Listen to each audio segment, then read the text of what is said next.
Hello, everybody. This is the Translation Confessional podcast.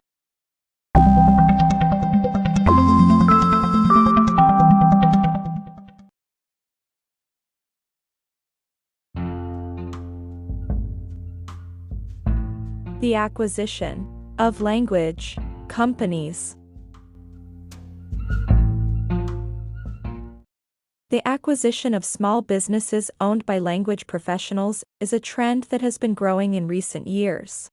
Language professionals such as translators, interpreters, subtitlers, and language consultants are often the sole providers of services related to language knowledge, and as such, their businesses are highly specialized and unique. One of the primary reasons for the acquisition of these small businesses is the increasing demand for language services in the global marketplace. With the rise of international trade and the growth of the internet, more and more companies are doing business across borders, and they need language professionals to help them communicate effectively with their customers, suppliers, and partners. Additionally, as the world becomes increasingly interconnected, there is also a growing demand for language professionals to help people navigate the complex world of multilingual communications. Another reason for the acquisition of small businesses owned by language professionals is the increasing competition in the language services market. As more companies enter the market, competition for clients is becoming increasingly fierce.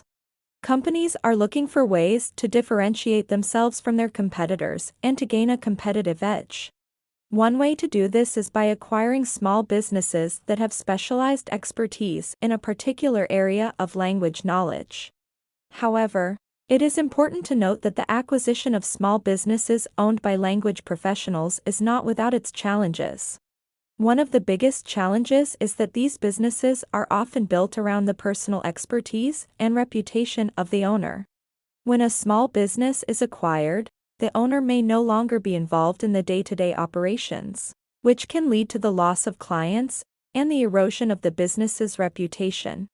Besides, the new owners may not have the same level of expertise as the original owner, which can also lead to problems. What happens then for a language talent? If you are a business of one and enjoy a comfortable life thanks to your professional activities, you will hardly be able to walk away with millions in your pocket after selling your company, ready to pivot and change your life or realistically retire with the same living standards you are currently used to. Considering this scenario, would the language expert then become an employee of their former business after such an acquisition? How could this affect their work hours and income?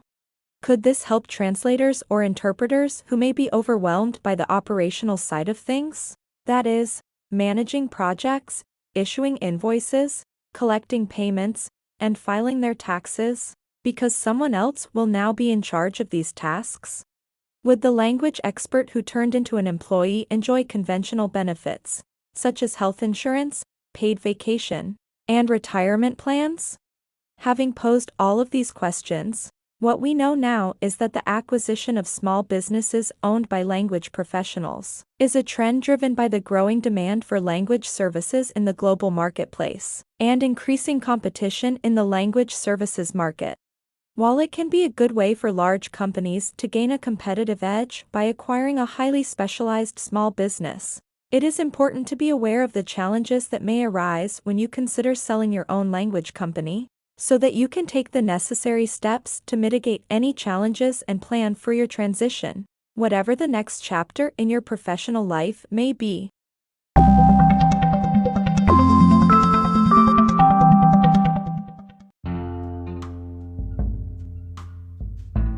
Did you like this episode? If you'd like to share your thoughts by leaving a voice message, click the link in the description. You can also send us an email using the link in the description. We look forward to receiving your comments and ideas.